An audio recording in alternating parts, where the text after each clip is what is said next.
Hi, everybody. Good evening, and welcome to the latest edition of the Therapy Stand. The Therapy Stand has come back very, very early in the new year, gentlemen. None of us last night in any of our match previews, our own little personal chats, thought we'd be sitting here today bemoaning a 1-0 loss to Wolves. I think we all agreed we weren't expecting a vintage performance today with champagne football, but that performance, gentlemen, today, the question I'm going to ask each of you in turn is, what has actually changed since Solskjaer was sacked? If anything, we were outclassed by a very well-coached Wolves team, losing 1-0 at Old Trafford. I know it's a case of if, buts and maybes, had Bruno scored, blah, blah, blah, blah, but listen, we got to give Wolves full credit. Wolves today deserved the victory. We deserved nothing from that game. I thought we were abysmal. And the only highlights from today's game, again, David De Gea, Varane, and Mr. Phil Jones. Kevin, I'll come to you first. What has changed in your estimation since Ralph has taken over? The manager's changed. Nothing else has changed at all. And I'm not going to beat the man too hard. Jesus Christ, man, he's not been here that long, so we can't go off that. We know there is a mindset, a mentality issue at Manchester United, and it is just showing through at the minute. It is literally one step forward, two steps back, and that's what's happened. The worrying thing is the signs have been there against the likes of Norwich and Newcastle. It's been worrying to see. We've said it before. We've had a half an hour spell against Crystal Palace, maybe. And honestly, we have changed manager after manager after manager. The playing staff and that need to have a long, hard look in the mirror. And I mean a hard look in the mirror. That there are players out there underperforming big time. And we've had a change of manager. Yes, he's trying to bring a pressing style in, his own philosophy into the club, but it's happening again and again. Now, today, you're making a substitution at a time when you're looking to score a goal. And for me, bringing off Greenwood, I'm sorry, that one is on the management. You don't bring off Greenwood. And the fact that the crowd reacted to that angrily by booing it, I think that's a massive thing. I'm not for 1 minute instigating any kind of Rangnick out thing because we know it will take time. And it's the reason I said when all these people wanted Solskjaer out, it won't happen overnight. And we will give it time like we always have done. But decisions like that certainly won't help yourself. And the one positive, man, and if you I'll throw it in there, it is probably Phil Jones, man of the match. The man has not played a game of football for nearly 2 years. How does that happen? And it shows up Harry Maguire big time. I mean, this man has probably just put in a 95-minute performance that Harry Maguire hasn't even put in this year for Manchester United. And for me, that says it all. Phil Jones, yes, the comedy meme, United fans taking the mick and all that. Today, the fans were singing Phil Jones's name. And fair play to the lad. Even at the end, right? You have to be very, very brave to put your head in where he did. And he got us a free kick in a very, very good position. And he is courageous. And again, I've joked about him over the years and that. The guy has not played football for nearly 2 years and comes in and puts in a performance like that. For me, that's why it's a mentality thing. There are players there. The likes of Wan-Bissaka, I don't understand what is going on with him. And Marcus Rashford, when he come on, abysmal. I thought his body language, everything, give away the ball in one instance, not even trying to run and track it back. And I thought, you know what, mate? Again, like Martial or Paul Pogba, any of these other players that want to leave, just do one. There has to be a big clear out, man. It cannot come down to the management. This runs too deep. It's going to happen constantly with this same set of players. Kevin, I agree with a lot what you're saying. Like Phil Jones, he won his first aerial duel after just 46 seconds. And I was delighted then when the crowd got up and started backing him. As you rightly pointed out there, the bravery that he demonstrated, 95th minute, throwing in his head, we win a free kick. So I think it's only right today that we give Phil Jones his flowers, and rightly so. 11, I want you to touch on the key word there that Kevin used that I picked up on, and that was mentality. Levin, do you think there is a mentality issue with this squad of players that was clearly manifested towards the latter end of Solskjaer's reign? And I think, for me, has become very prevalent right now on the Rangnick. What's your thoughts on the mentality of that squad? Well, when it comes to the mentality of the squad, yeah, there's definitely question marks there. But I think, when you look at actual individual performances and the actual, tactical setup that we had in that game, I think it's all too poor. I don't think Rangnick's done himself any favors in terms of just how he's perceived by people, whether that be by fans of our club or Premier League worldwide. Going into that game, it just, we weren't set up to deal with Wolves at all. And if we're being simply honest, regardless of what you think of Rangnick, I've someone who I've spoken very highly about Rangnick on this channel. Regardless of what you think of him, he made mistakes that we've seen even managers who people think are horrible, like the likes of Oli, etc., not make. Coming into this game, in that first half in particular, he amended certain things in the second half, but in that first half in particular, we just had no answer for Wolves' width on the pitch, right? You saw the 10s, the fullbacks, they didn't know who to mark. Sancho and Greenwood didn't know whether to mark the outside centre-backs or the wing-backs. We saw, Wolves just be able to build up and just have control, complete control. They dominated position in the first half. When you look at Wolves throughout the season, whether you watch them or not, when you look at them against better teams who we're supposed to be competing with for top four, they're reduced to being a counter-attacking side. Against us, they had Neves and that looking like prime Sergio Busquets. Like it was really, really, really, really bad. And you look at Rangnick and you go, we understand you want to do your narrow 4-2-2 thing, but it was clear in this game that wasn't going to work. And so, that was definitely a big sort of question mark where you go, I expect a manager of your caliber to understand, pressing. We know he understands pressing, right? We've seen him talk about theoretically the theory of pressing, so we know he understands it. But to not then go into this game, implementing that into the players and knowing how to adjust his press to be able to deal with Wolves was just really bad. And then in the second half, he fixed it, right? We changed our shape. I've not seen a lot of people talking about this. We changed our shape in the second half. We started playing like a 3-4-3 and we matched up with Wolves and we were better. But by that point, it was too late, right? Certain players already were just having terrible performances. Certain players just weren't on it today. Sancho, I love Sancho, was just poor.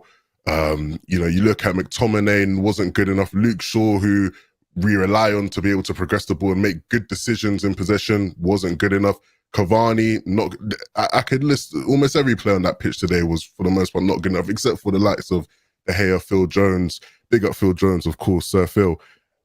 I didn't get it. I didn't get it. And look, against better teams, we will just be punished. Like, the maddest thing to me, Jay, is that if Wolves were a pressing team, because they're not a pressing team, right? When we're lucky they're not, but if they were a pressing team, that scoreline could have been mad. In that first half, we had the ball at times just because they wouldn't press. And like, I'm watching it going, mad, like they're allowing us to have the ball. Like, we actually still have a chance in this game just because they're allowing us to have the ball for no reason. We're crap right now. Like, if they had just had an ounce of just a high pressing team within them, we would have been finished. And the key is with that as well, Jay, is that most good teams, the teams we're competing with, are what Wolves were today, in that they are good in possession, they know how to keep the ball well, but the better teams will press us, right? And so what we are in our current, iteration is not going to be good enough moving forward. And we've already seen that it's just not good enough, even against the likes of Wolves. I like that analysis, 11. You're spot on. Like, first half, Wolves had 14 shots to our 4. David De Gea pulled off 4 excellent saves. They had 7 corners, 11. We had no corners in the first half at home. So, as you pointed out there, yeah, we had the ball. We weren't being pressed. Difference was, when Wolves had the ball, they actually created chances. And again, today, our goalkeeper saves us. Second half, he did match up and go 3-4-3. But last night on the show, we discussed that. We said, surely he can't go 4-2-2 against Wolves. Surely he'll go back to the tried and tested.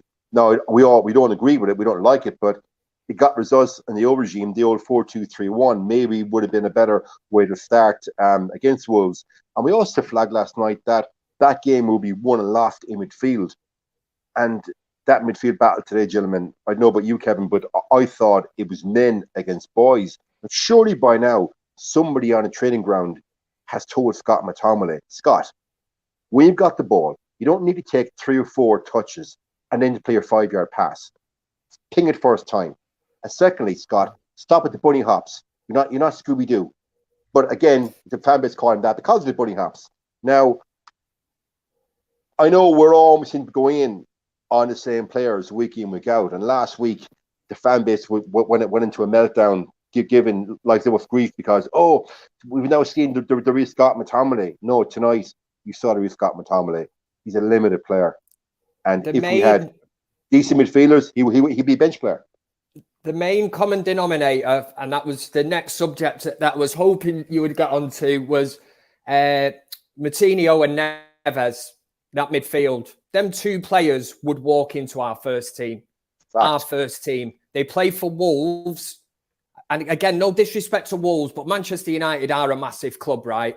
And I am telling you now, for one, that them 2 players would walk into Manchester United starting 11. So it does beg the question, and pardon me French, but why the fuck did Manchester United not sort out this midfield? Because we have sat here and banged our heads and debated it for hours on end as to why Manchester United didn't fill this void, try and change the middle of the park. There are players out there. We're linked to Neves every single transfer window. You know, we're Manchester United. If you want them, you go out and get them. But no, we persist with either McTominay and Fred, or we bring Matic in. I didn't think Matic was too bad today, but I'm certainly not going to defend McTominay. McTominay has a great game against Burnley. So what? He's Burnley, for Christ's sake. You know, this is a real bigger test for you. You play against Burnley, the physical or whatever. McTominay can get involved in that action. He can throw himself around, all action, physical. But you've just come up against 2 really good central midfielders. And you've just been totally outclassed. And that tells you everything you need to know about the likes of McTominay and Manchester United and where we are at this minute in time. I still cannot believe that we never addressed that situation, yet we spent money in other areas of the pitch, which we didn't need to. And if that was the case, use the money to, fill the gaps in the middle of the park, and then you add to your squad then. But instead, we've gone out, we've spent money, and I know we've been on about Sancho before, cracking player. We've always wanted somebody on that right-hand side.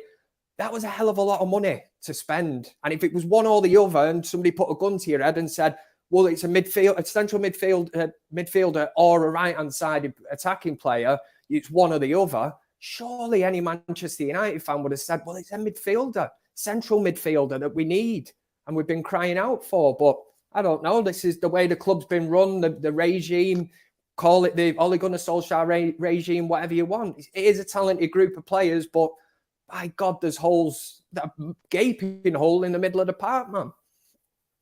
I just went back to my notes there as you were chatting, Kevin, and as early as the 26th minute, I said Neves and Moutinho, and I put down 3 stars. So I'd flagged them early on.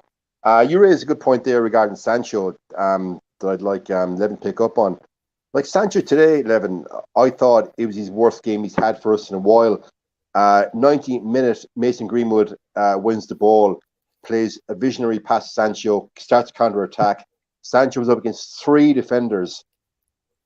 Ronaldo is making a run outside him, screaming for the ball, and Sancho selfishly takes a shot himself. And there's a couple of times today, Levin, where I thought Sancho's crossing was poor, yet when Ralph made the first sub, he took off Mason, who I thought had a very good game today, and left Sancho on. What are your thoughts on Sancho today, Levin? I was really, really disappointed in Sancho. A lot of people are focusing their eyes on the poor performance from the midfield. I was more frustrated with the forward line because you looked at the actual team that was put out. It was what? Greenwood, Cavani, Ronaldo, Sancho. Now, we've all watched Manchester United for the past year and longer, right? But we all know those 4 players quite well. In terms of players who are going to be able to drop off that front line, look to receive the ball in between the half space, actually keep the ball well. Of all 4 of those, you'd only say one of those can really do it well, and that's Sancho.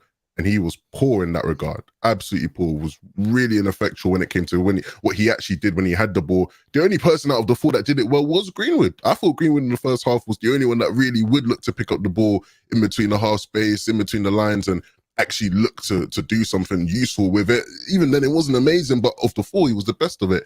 To see him get subbed off was a bit confusing to me. I didn't really get that myself, but yeah, Sancho, you know, and people know I love Sancho. So, like, you know, I'm a big Sancho stan. You know, he's from where I'm from. There's a relatability there, but he just wasn't on it today. And not just him, though, because I thought Cavani and Ronaldo both really weren't impressive in that regard either. Both of them, you know, just were sloppy. And this is, you know, we can get complicated with analysis. We can be very basic. Just things like overcooked passes, things like poor touches. You know, as much as, yes, this is the highest level of football and there are very intricate things that go on around the pitch, at a very basic level, you know, you got to be able to just receive the ball and just be calm with it, not be so erratic. There was so many times when, you know, maybe Cavani received the ball, one, it would bounce off his foot, it would be a poor touch, then the actual pass or the decision was just poor. And ultimately, regardless of how bad the players are behind them, when they do get the ball to you, you guys are the quality players. We have question marks around everybody behind you. You guys are the quality players at the front. When you get the ball, actually do something. And if you do something, then at least we can go as fans, look, they barely got anything, but they made something of it, right? Like, it's mad to me when I speak to Newcastle fans, for example, who will be like, you know what, yeah, Callum Wilson, brilliant striker, lives off scraps, lives off nothing. But when he gets it, he uses it. We have some of the best attacking talent in the world, and they had opportunities, minimal, but they had opportunities, and it was just poor today. Like, even when you look at some of the substitutions made, like, man, I don't know. I was just really disappointed today, guys. I'll be real with you. Like, I don't have much positive to say. I'm sad because player performances, again, as they've been for quite a while now, just seem to be poor from players who we almost rely on to do certain things. Like Shaw and Sancho, in that lineup, are probably the two, in terms of the starting lineup, they're probably the two that you rely on the most in terms of being able to keep control of the ball well and do something purposeful with it. Let down in that regard, you know what I mean? So, yeah, man, I'm not happy. I don't know what's here from, you know, I don't know what's next from here. I really don't.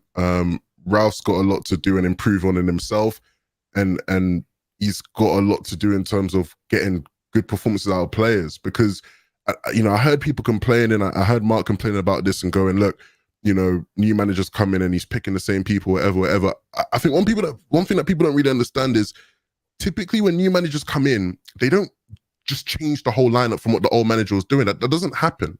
Go back and look at what manager replaced. You don't just get a new manager and the whole lineup is just changed. Maybe one or two players who just aren't good enough for siphon out. But for the most part, new managers come in, they keep things the same, but it's just how they use the players is what's different and more effective. You understand? And that hasn't quite happened for us yet. People joke about the 30 minutes of Crystal Palace, and maybe that was just it, but the utilization of the players isn't working. It's not coming off right now for Ralph, and he really needs to improve that. Listen, Lever, I asked you about Sancho delivery because I know you're a big fan of Sancho. That's why I never asked you, because I knew you'd speak of Sancho at length.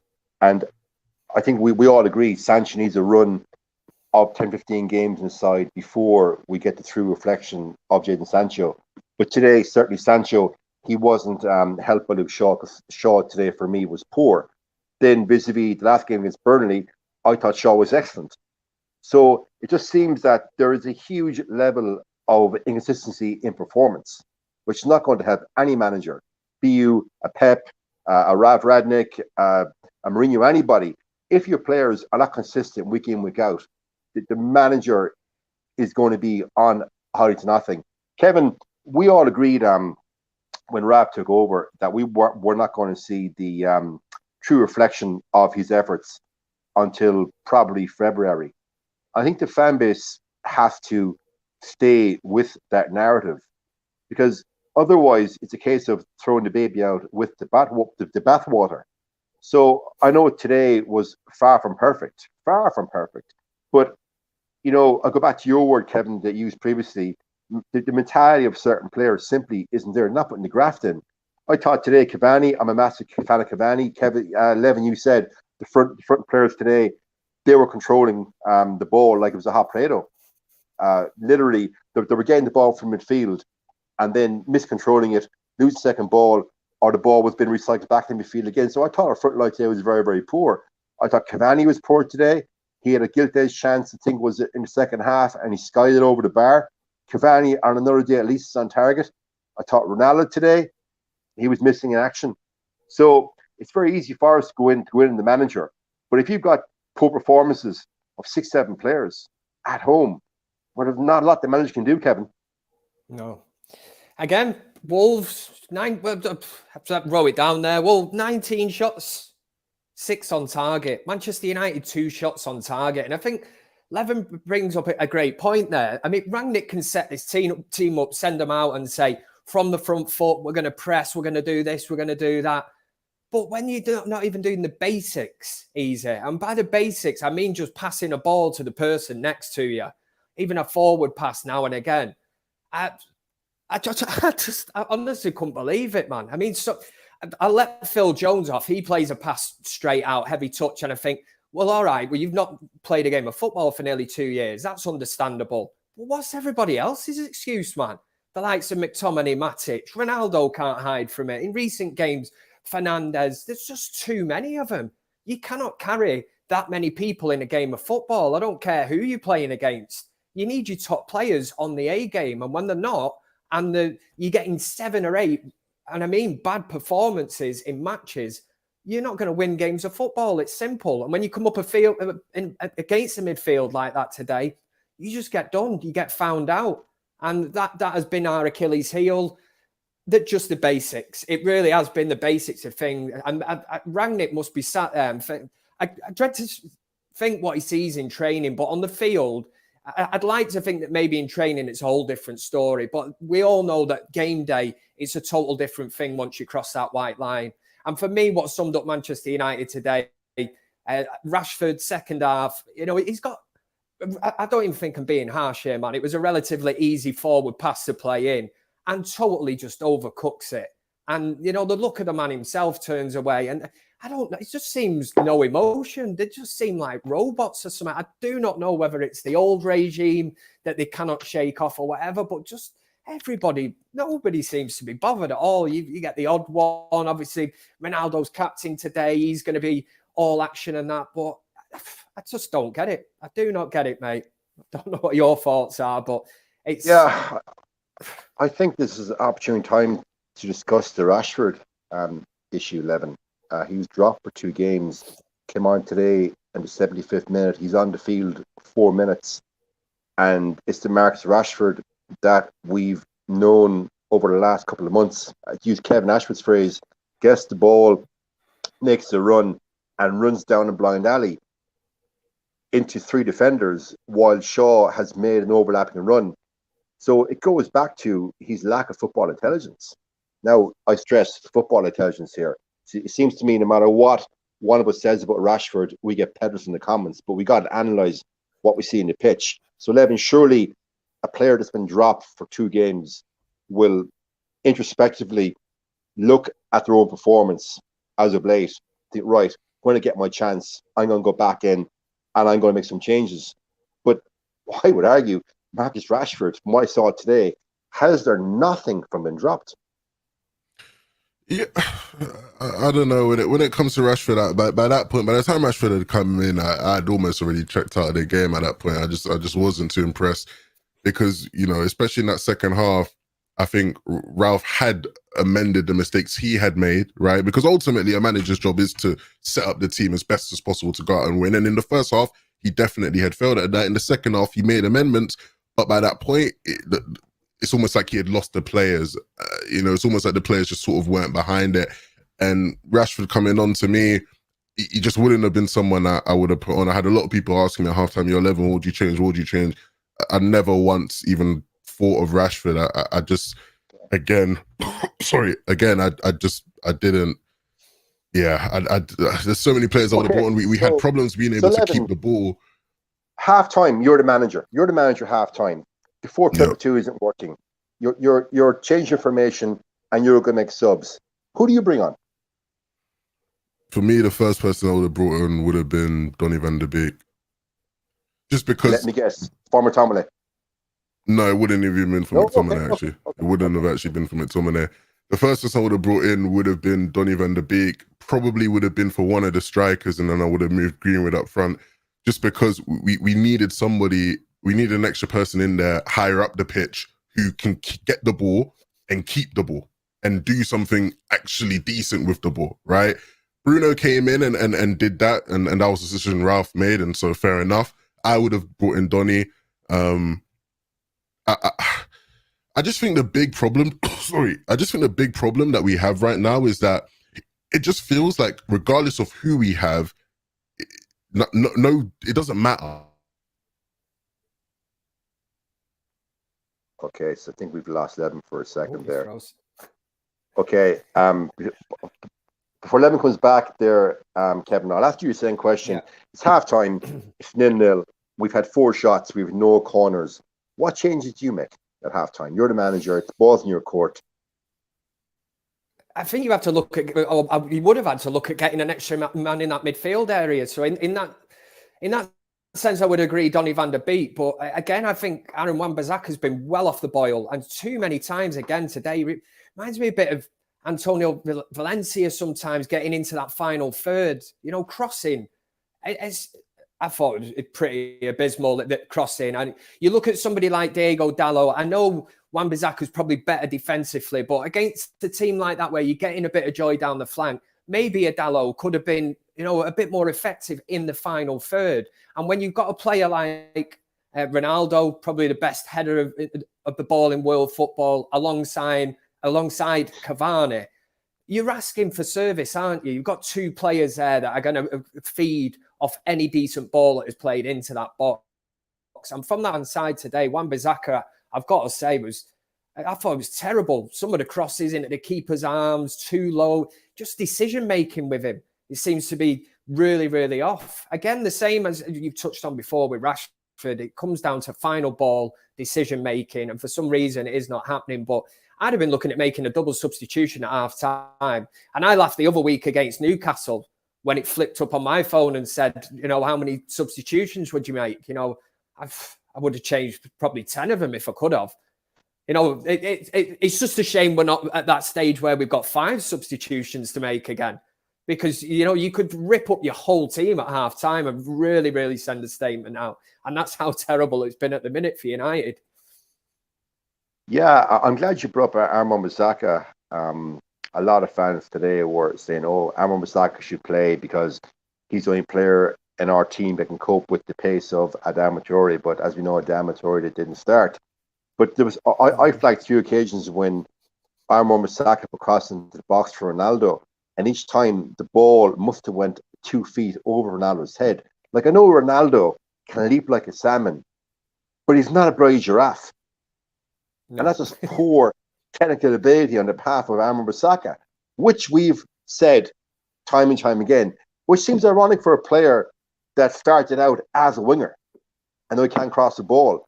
So, yeah, the low at half-time obviously definitely would have offered a more attacking threat. I would have taken off Scott McTominay at half-time.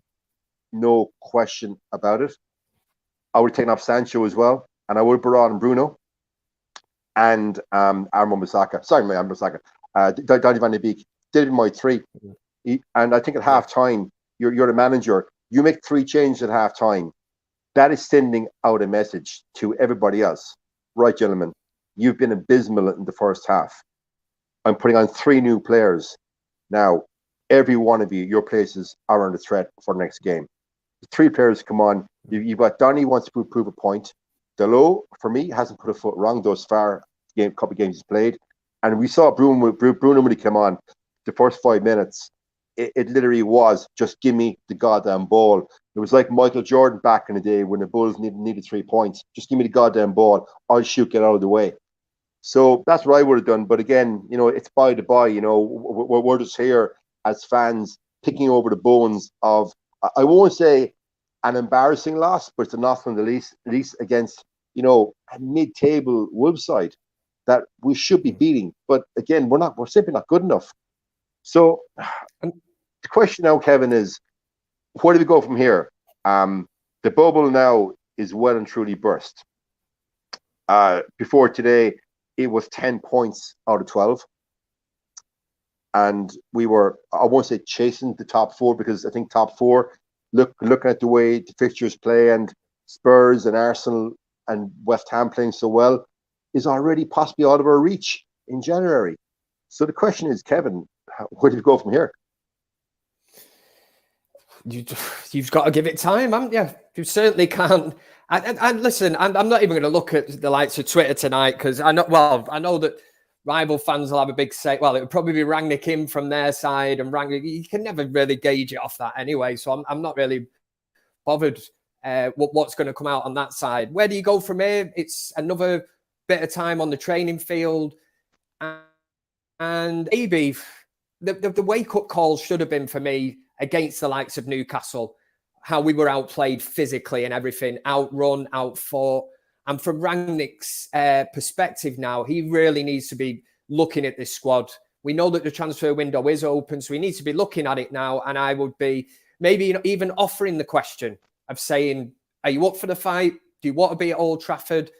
Let's not forget the old regime. We had Ole Gunnar Solskjaer under Ed Woodward. Contracts were just handed out. And we the likes of Jesse Lingard, who stuck around, it was almost like this, yeah, you're part of my plans. You're part of my plans. Well, they can't be all of you part of your plans. There's too many players. It needs cutting down, and you can't be promising players game time. The likes of Dean Henderson, you're my number one. You know, they sat there, hey, is not. So there needs to be I wouldn't say a total clear out, but you need to find out of the main players who's staying and who's going. And in fairness to Martial, he's come out and said he wants to go. Right, fair enough, mate. If you want to go, see you later. Mr. Pogba's still hanging on. I'll tell you at the end of the season. Right, nice one, but you don't really know where you are with that one. Cavani looks like he's staying till the end of the season. Rangnick's already said, you're not going anywhere, because I still think he's the best number 9 at Manchester United. So it certainly has to be getting down to who wants to actually be at Manchester United now. And from a conversation like that, there could be so many surprises. The look of Marcus Rashford at the minute, his body language and everything. And he did come out recently saying that he would like to play abroad. Again, if you want to go, mate, see you later. I know you're Mancunian and all that, and you've got your song and that, but if you want to leave, we only want players who want to play for the shirt, and that is it. Simple as. But listen, I agree with that sentiment. You definitely only want players that want to play for the shirt. And it's rare that I would give Martial any credit, but I give him credit for the fact that he said he wants out, wants to leave. So bloody hell, let the man leave. But the issue there is the fact that the man is on £12 million per annum salary, which is obviously a legacy by the all-great Ed Woodward. There's a couple of super chats here that I want to catch up on. Nick McCabe says, the 4-2-2 is far too open for me. We're conceding chances against bottom of the table teams. If we're that open against big teams, we're done. Agreed. We play that 4-2-2 with that personnel against a top 4 team. It'll be another 5-0 disaster class. I don't care who's the manager. Another one here from Akene Okore. No way Elanga should be getting in ahead of Lingard or Martial. I disagree. Lingard has been flirting with West Ham again this week, putting up pictures of himself for some best celebration of the season. If the very fact that Lingard puts up a picture of himself in a West Ham kit celebrating the best celebration of the season shows you the kind of mentality that Lingard has. Kevin, would you not agree? Yeah, and you will get more out of Elanga than you will get from Jesse Lingard. Yeah. If you're looking to win a game and you want somebody that's young, fresh, wants to wear that shirt and go out there, he might not be as good as Jesse Lingard on his day. But by God, he'll go out there and give it his all, whereas I couldn't say that with Jesse Lingard. I wouldn't be surprised if he already knows the next club that he wants to play for. So from a psychological point of view, why would you want somebody like that in your team? I don't get that. But as you said in your previous statement, somebody like Lingard or Martial, they don't want to be there. They don't want to play for the shirt. But someone like Elanga, they will go out and they will burst a gut playing for the shirt. And I'd rather 11 of those players. Absolutely. Another one here from Anthony Tracy. He says, you can keep all of Bruno, Ronaldo, Cavani, Rashford, Mason, Martial, Sancho, Donny, Lingard, and Ahmad. Happy and performing, killing squad morale. Okay, interesting. How many of those players are killing squad morale? I think Cavani, to his credit, I'm glad he's staying. When he plays, he does play with a lot of energy. And he is, as you pointed out, our best number 9. Ronaldo, look, he's Ronaldo. He's 36. He's one of the best players ever played the game. Surely, if you're a young player coming up, you want to go into every morning to training and be training with the likes of a Cavani and a Ronaldo. So thanks for super chat, but I don't agree with your comment at all. Kevin, I want to move it on here. We just lost 1-0, right? I've said, where do you go from here? And we're saying, give Rav time. Do you think it could be a case that the players know that Ralph is gone anyway in May? He's going upstairs. And a lot of them, again, there's like probably 10 players that we've lifted are unsettled, unhappy. They're going to go in the summertime anyway. And that the new manager comes in, be it Ten Hag or Pochettino or whoever comes in, they're going to be doing yet another rebuilding job. Do you think, Kevin, that the existing players are just literally punching the clock between now and May? That is, it's a good point, because I've not actually thought about it. Now, I suppose if you break it down, there could be certain players there that, yeah, they might be thinking that, listen, they might not be in the plans at the minute, but if this guy is not here and he's not in charge come kind of May, I might have a chance to get into this team. And I'd sort of subscribe to that theory with Jesse Lingard to an extent, that Ole Gunnar Solskjaer told him he wanted to be in his first 11 or whatever, where I think deep down we all knew he wasn't going to be. I don't see him being in Rangnick's team. I suppose it's different with him, because he'll probably look at it. I think he's definitely on his way somewhere else, but there will be other players that, yeah, would probably be thinking, I might get in this team under another manager if he's not there. If that is the case, and for some reason that I hate that term of downing tools. You know, how many games has he been in charge? And you'd hate to see some players not even busting a gut and thinking, oh, well, this guy, you know, he won't be here. You know, we don't get top 4 or whatever. And that's one thing that really would get to me, because professional pride is what it should come down to, and playing for the shirt. You should, regardless of who's in charge. We've had some managers over the, you know, these few years, and a lot of these players got Ole Gunnar Solskjaer the job because of the run that they went on. It's Manchester United's fault at that time that they got a bit carried away and give out a contract full time to him after saying they wouldn't until he waited until the end of the season. So, yeah, I think that's an interesting one to look at, that, to be honest, Jay. No, it's just that I was watching that game, and I was thinking to myself, bloody hell, it's the first game of the year at a packed Old Trafford. You need 3 points, and most of these players aren't trying a leg. And it's just something that I pondered during the game that I want to raise during the show. And you know, I love being on with you, and I'm glad it's you and me. But it'd be nice if there's a few others on to ask them the same question. So I'm going to ask everybody now in the live comments, do you think that a lot of these players are just literally punching the clock or ticking the box between now and May, knowing that a new manager is going to be in situ? And as you respond to that question, I'm going to read 2 super chats. There's one here from Asid Parida, and he says, Rangnick is exactly what it seems. He can analyze the game, set up plans, but he can't get a team to execute. He's a king maker, not a king. We need a proper manager to work with him as sporting director. Look, that's a fair point. Is Ralph a king maker and not a king? That's a point that obviously we are going to find out between now and May. Yeah, go ahead, Kevin. The flip side of that other argument is that the players should be putting it in, because it's not as if Rangnick's going anywhere anytime soon. Even if he doesn't talk himself into getting a full-time job, I think a lot of us know that he's going to have a massive say in who the next manager of Manchester United's going to be.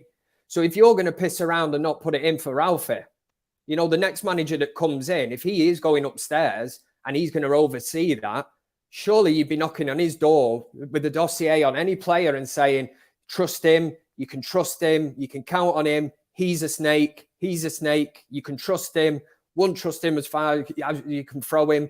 So in that sense, you should be trying to impress this manager, because he's going to be here for, a large part of a lot of these players' careers, especially the ones that are coming to the end of the career. He'll outlast them. Yeah, logic would certainly dictate that should be the mindset. However, on the flip side of the argument, a lot of these players have been in a 3-year comfort zone. The phrase I coined was they've been going in each morning to Camp Carrington, playing Ring a Rosie and 5-a-sides. So many of them simply are not up for the fight. Yes, they will be weeded out by Ralph. Yes, they know he's going upstairs. Therefore, they know that their days are numbered. Therefore, between now and May, how much effort and intensity are we going to see from them? And that, again, from the performance today, I was scratching my head as I know I'm repeating myself. I'm like, Jesus Christ, lads, you're at home.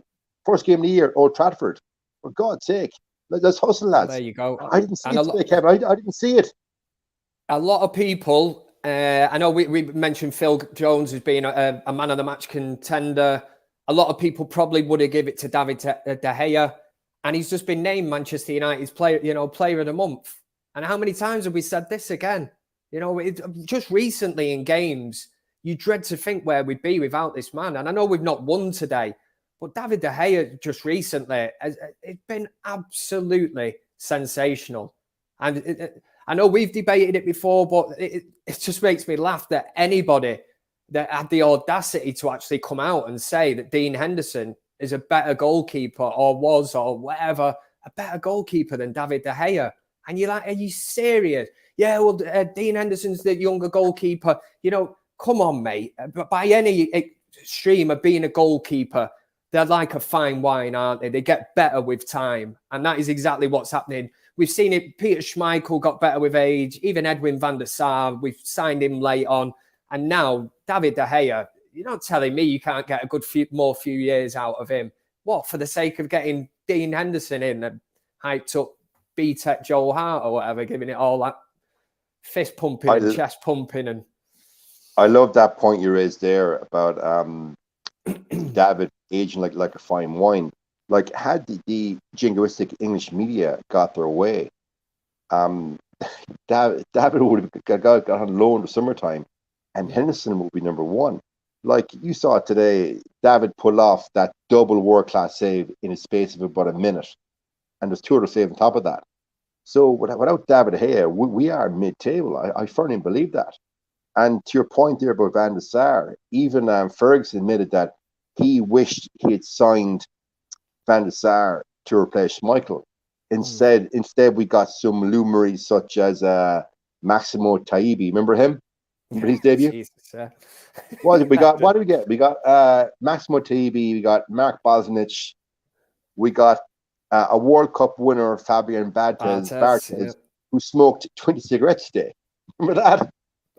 It's a true story, this, Jay. I was on Deansgate one day, and this remember them Escalades, all the footballers had them at them time, the big 4x4 American things. Car pulls up to me, left-hand drive, so I'm sort of sat there, and I looked up at this window, this blast of smoke comes out, and I was like that looking. Next minute, little bald head, and he looks out, and I'm sat there in my Fiat Punto or whatever, and I'm like, Fabian Barthez, and it was. I'd heard all the rumours that he smoked like a trooper. I think did he get sent off against Southampton once? I think Gordon Strachan walked in the changing room or some kind of cupboard, and he was just sat there smoking a fag, and I was like, I couldn't get over. Like, I know goalkeepers don't have to be as sort of tuned in or whatever as an outfield player, but you know, to actually see it with my own eyes, I was like, Jesus, how's he doing that? You know, the guy, World Cup winner and all that. Oh, that's a great story. That's a great story. I don't know how to segue away from a famous goalkeeper smoking in a big ass Escalade and you sitting in a Fiat Punto. But it's definitely made me laugh tonight. I didn't think I'd be coming to the show and laughing tonight. So Kevin, thanks for that. My claim to Really? fame, James, is Fabian Barthez blew smoke in my face. I'm having it, man. My God. Oh my God. I'll do some super chats here.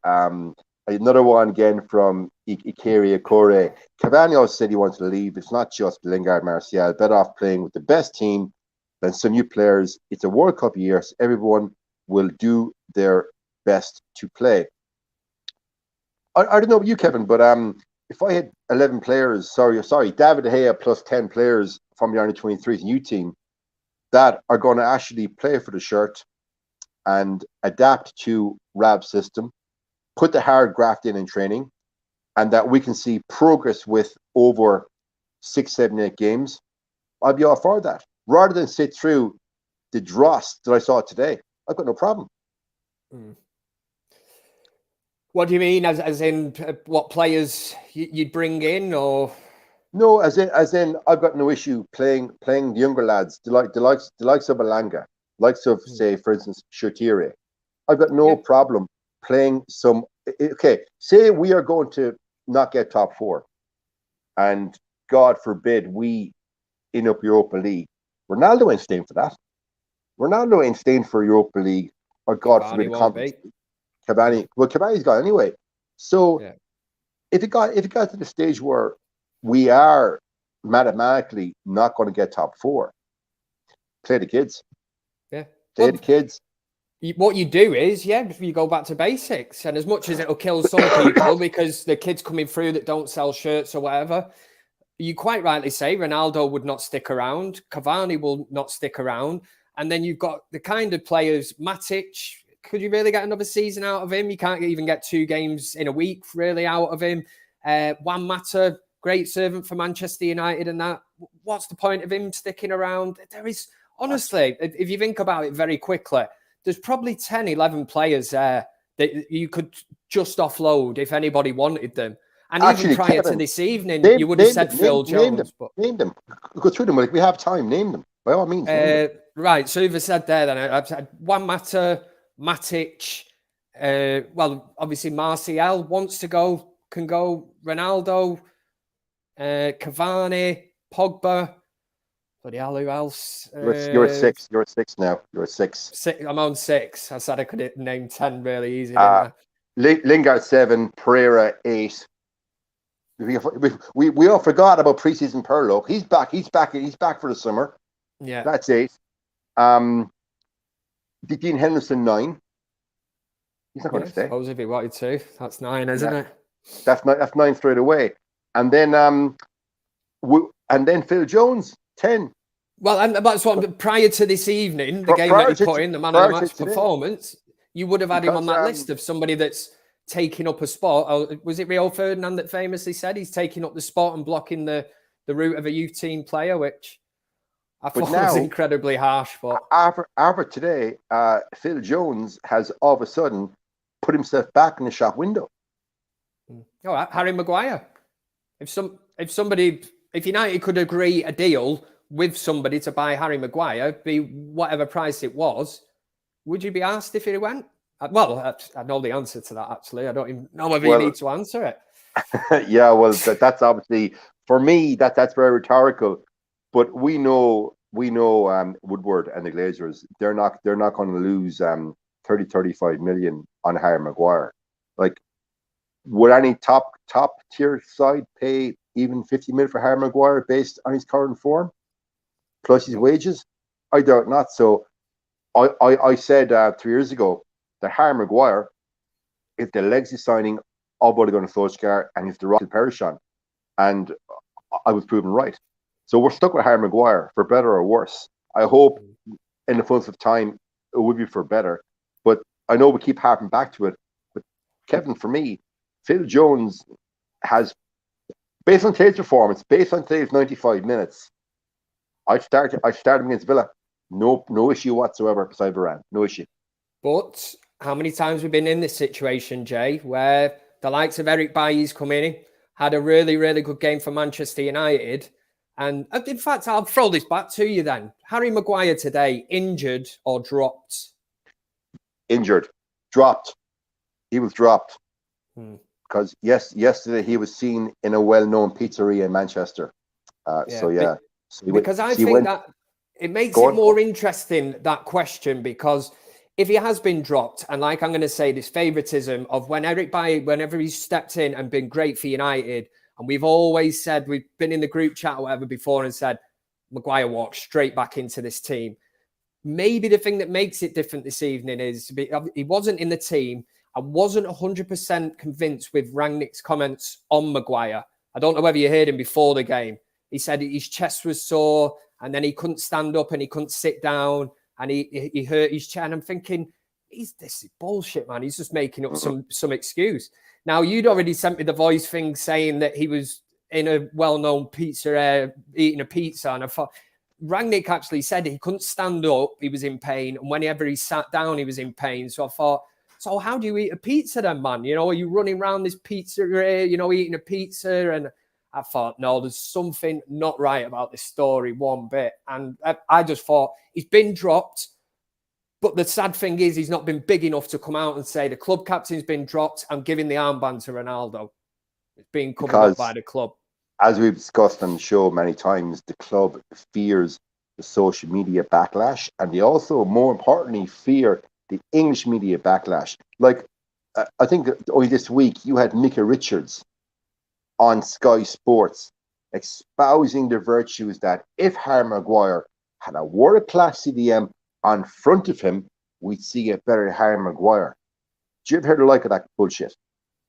That was Mickey Richards. That's now, that was from Mickey Richards live on Sky. And then, of course, we had Paul Ince on Sky saying that Scott McTominay should be captain. So just because you're an ex-player and you played for big clubs and you're a highly paid pundit, doesn't mean that their opinion is any better than yours, mine, Mark's, Levin's, Adams, or anybody in the free chat.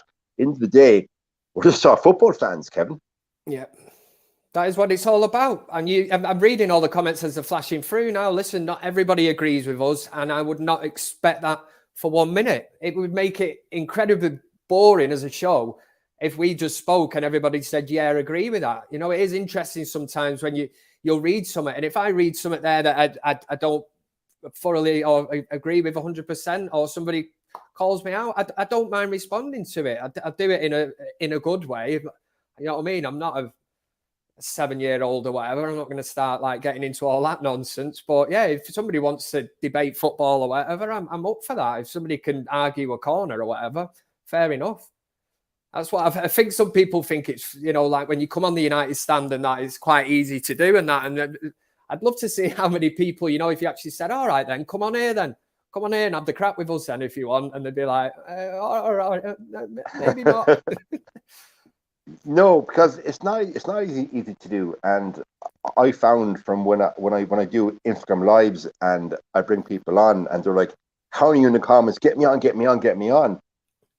And you get them on and there is, oh my God, shit, I'm live. And it's like a bear in the headlights. You know, it's like, what do I say? What do I say? What do I say? And, you know, being professional, you'll try and coax them through and get a tune out of them. But this is okay. We make this look easy because it's our job and we're good at it. And let's call it a spade. We are good at it. I know people say praise, no praise, but this is not easy, but we make it look easy. So anybody that wants to jump on a live chat with Kevin or I anytime, the floor is yours. You're always welcome. You know, have your opinion. That's what it's all about. You know, we always say, gentlemen and ladies watching, because I know we got ladies watching as well. This is your channel. And without your support, without you watching us, without engaging with us, and more importantly, without you disagreeing with us, we wouldn't have a channel. And that's what it's all about. It's all about debate, Kevin. Would you not agree? Mm. And the main ones I've found, obviously I've been back on the United stand, what is it, just over a year or whatever, and I found it difficult coming back on because nobody really knew me. Some people would have remembered me from the very first show that I was ever on with Mark. But coming onto it, it was quite different. And I remember speaking to Mark on the phone and that and saying, you know, what's it like now? Because obviously I remember being on when I think we've kind of high-fived each other after 4 people watching us on a Sunday night. Now, to think what it is now, the one main difference in football fans that I've found, I wouldn't say it's weird, but a lot of people are very loyal to certain players. And I know that people will hit up the comment section now and say, Kev, you love McTominay, you love whatever, Bruno and that. But it does seem that people are very, you know, transfixed on one player and they will go in very hard on another. I did see somebody before just saying, Kev, stop going on about Aaron Wan-Bissaka. You know, he was getting pinned back in the first half and that. Fair enough. That is your, whatever you've seen from the game. What I've seen is a lot of people, and the strong ones are obviously Martial and Pogba have, you know, in our fan base. It does seem like if you say anything about them, you might as well just turn your phone off for the evening because, you know, you're literally getting like death threats and called out by kids and teenagers. And you're like, you know, it's like another language, man, that they're talking to you and all that. You know, I'll put a cap in your ass and all that. But it's funny, isn't it? Because if you go back, and I don't want to sound too old, but I love certain players at Manchester United, but we didn't have social media back then. So there was none of this all team Pogba, team Martial and all that. You know, they followed and they believed that Manchester United have let these certain players down. They failed them and all that. But again, it's just another something you have to get into, isn't it? It's a different side to football, I suppose, mate. Yeah, like, let's be fair, no players split the fan base in the last 5, 6, 7 years more than Pogba and Martial. And yeah, clearly, Kevin, I do think it is a generational thing. You support the badge and the jersey, not the name in the back of the jersey. That's my philosophy on it. Kevin, I want to finish up on one super chat. I think it's a very pertinent point. Oh, and as I look for it there, I got it back here. It's a guy for $8. He goes by the name of Reverse Clouds. He says, this loss has highlighted that we need to make some serious signings this January, and we need to make them quick, smart. So, Kevin, we finish off now the last 2 minutes. Window is open, Kevin. We've been linked to young lad from Argentina. We've linked to Zakaria for 6 million. I wouldn't be signing another striker personally. For me, I would be dangling 30 million euros under the nose of Brighton for Bazuma. And he would be my signing right now. Who would you pick? I think Bazuma's a really good shout. If any player has put themselves in the shop window today, I thought Neves was absolutely brilliant. And anytime I've ever seen him, obviously, whenever he plays against Manchester United, I'll watch him for 90 minutes because they're playing Manchester United. I think absolute fantastic player. Now, the problem is with the January, it's like, who are you going to get? And who... It sounds really bad, this, because I think it's the standards of Manchester United, but I'm actually going to say it. Who would want to come to Manchester United at this moment in time? With the uncertainty that's hanging over us, and I'm saying this as a Manchester United fan, I've took the red-tinted specs off, man, to one side, but I will say, who would want to come to Manchester United in the January, in a World Cup year, depending on whether you play for a country or whatever? You've seen the likes of Donny van der Beek at Manchester United, Jesse Lingard managed to get into the England squad. I think that's his decision. He should have gone to West Ham, but there are certain players that, you know, are not getting in at Manchester United. And would you take that risk in the World Cup year? And I was going to say, if you're a Champions League team, why would you want to come to, you know, drop out of the Champions League to come and to play for Manchester United when you would be cup tied? Surely we'd be waiting until the summer. But yeah, I think, you know, that's a big wake-up call for me, and just to actually admit that to myself. This is why it's called the fan therapy, man. I can't believe I've just said that, but yeah, it's just hit home finally.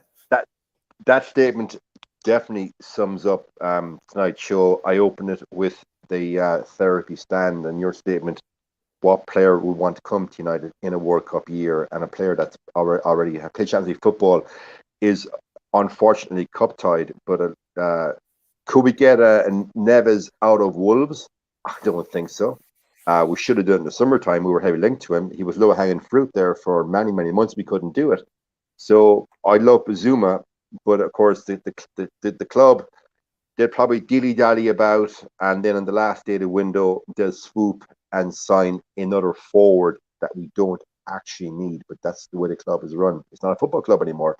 Listen, gentlemen, this has been a tough show to do. A humbling loss at home to Wolves.